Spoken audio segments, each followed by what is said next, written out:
The Renaissance was a time from the 14th century to the 16th century that was a revival of classical Greek and Roman culture, exploration, new learning, and art. During the Renaissance, people explored and discovered new lands. Marco Polo was a great explorer of the Renaissance. He traveled from Asia to his native home in Venice, Italy. Him, along with his family, helped spread Chinese culture, as Polo himself lived there for 17 years and mastered the Chinese language and learned the culture. Christopher Columbus, a native Genoan, traveled to Portugal in 1472 and was the first European to reach the Americas. Astronomy was thriving during the Renaissance. The original thought was that the Earth was the center of our solar system, a geocentric model, like the Ptolemaic model, founded by Claudius Ptolemy. The Ptolemaic model was replaced by a new model, the Copernican model, founded by Nikolai Copernicus. In this model, the Sun was the center of our solar system, heliocentric. This was proven to be accurately how our solar system was set up. People disliked the new model because it went against the church and disrupted the idea of heaven and hell.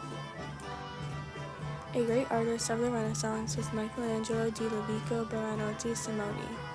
Michelangelo was born on March 6, 1475 in Caprese, Italy. He was a sculptor, painter, and architect. Michelangelo is considered to be one of the greatest artists of the Italian Renaissance and arguably of all time.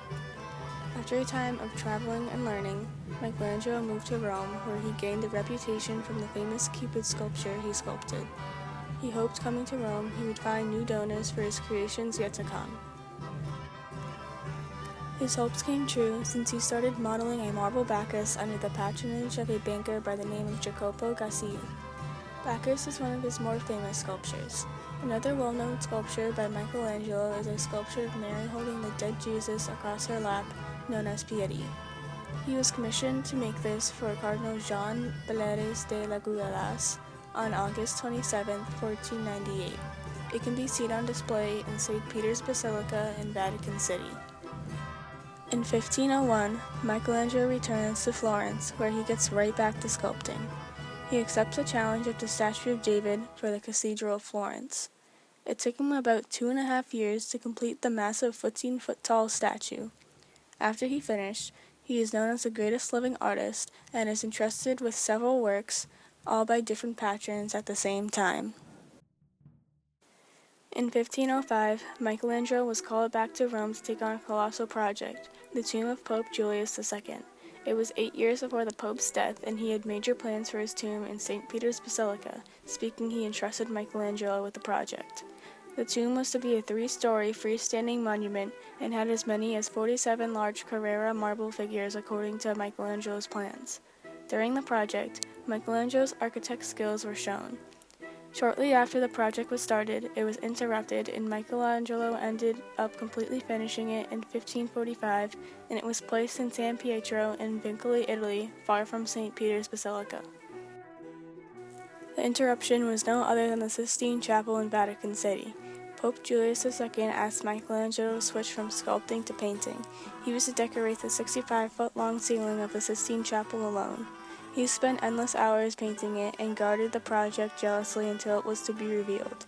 He started it in 1508 and revealed it on October 31st, 1512.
The ceiling was originally blue, dotted with stars. At first, the Pope asked Michelangelo to paint the ceiling with a geometric ornament and place the 12 apostles and spandrels around the decoration.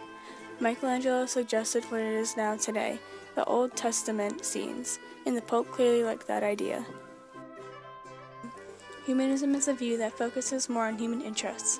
Secularism is a view that the focus of human life doesn't have to be God or religious. People don't have to spend their entire lives working towards getting into heaven, an afterlife, or getting God's approval like in the Middle Ages. They can just enjoy life. The statue of David is a good representation of humanism. It portrays rationality. The sculpture was said to be just after David decided to fight Goliath, but before he actually fought him. David's face shows deep thought or concern. That's how Michelangelo got rationality across.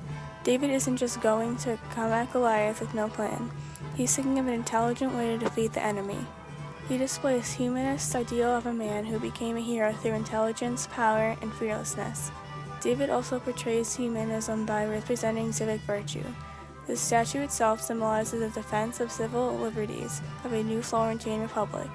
In the story of David and Goliath, David is the only one willing to fight Goliath, and he's showing confirmation of him symbolizing civic duty doing so. The statue itself is empowering, never mind the story. It shows the human body is a gift and is something that shouldn't be hidden. It gives a message that anyone could be a hero through power and intelligence. It also represents secularism, with the real message not focusing on God and religion, but on human interests.